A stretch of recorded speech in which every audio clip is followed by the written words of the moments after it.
A lot of people have tried to predict when Bitcoin is going to cross that $100,000 mark, and most of them got it wrong. And I am sure that, like me, you also have a prediction in your head about when will that happen. But to be able to predict the right moment, you need to understand the why behind it, meaning what are the things that need to happen for Bitcoin to reach that 100K level, and will those things take place in the coming 1, 3, or 5 years?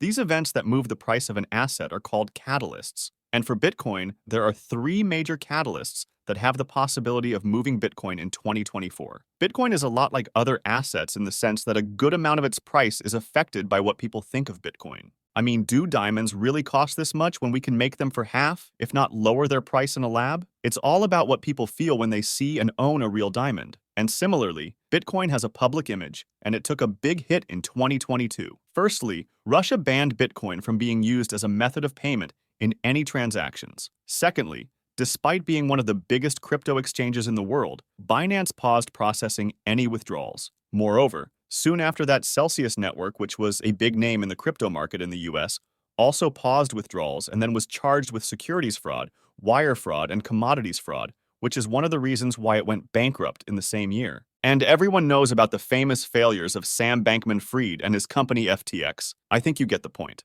People rightly reacted to these events, and Bitcoin dropped more than 65% in 2022.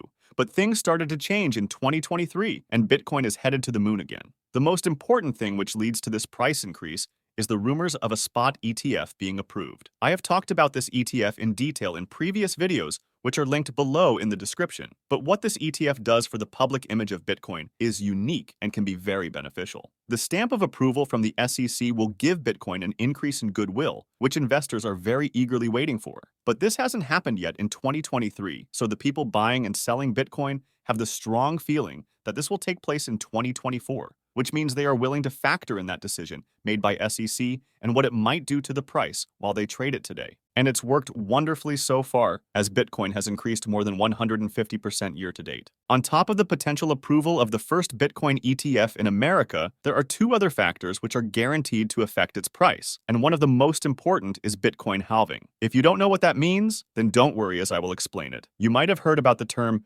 Bitcoin mining. But unlike traditional mines and excavators, Bitcoin is mined by solving complicated math equations using computers and their GPUs. These equations are actually required by the blockchain system of Bitcoin to work, and as a motivation for people to help run this blockchain system, every time a computer solves the equation, it is rewarded with some amount of Bitcoin. All the elements that are physically mined, like gold and silver, are scarce. And for Bitcoin to maintain its scarcity, Bitcoin is designed in a way that there can only ever be 21 million of it. And as more and more people mine Bitcoin, the number of available Bitcoins left to be given away from that 21 million becomes less and less. And as a result, the reward of solving those math problems gets cut in half roughly every 4 years or so. Because the previous halving was in May of 2020, the next one is supposed to happen sometime in 2024.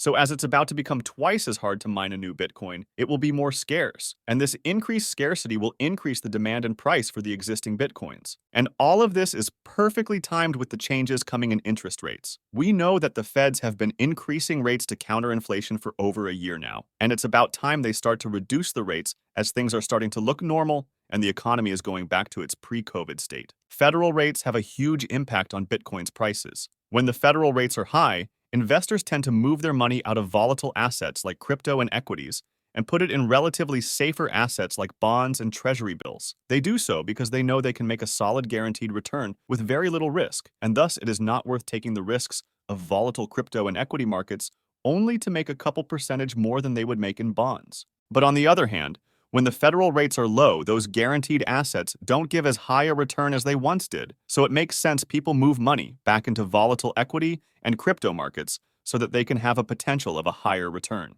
These three catalysts of a regulated Bitcoin ETF, Bitcoin being twice as rare, and the federal rates dropping significantly, are the major causes which can increase Bitcoin's price. As far as the prediction of how high Bitcoin can go in dollar amounts, there is no certainty of anything. Bitcoin has a history of being extremely volatile, so there's no saying what will happen or how much the price would increase if one, two, or all three of these catalysts hit in 2024. It could double its price and reach closer to the $100,000 mark, but it could also only increase by 50%. I think based on everything we've talked about in this video, 2024 is more likely to be a profitable year for Bitcoin investors. What do you think will happen with the upcoming Bitcoin surprises? If you enjoyed the video, please like and subscribe. Thanks for watching.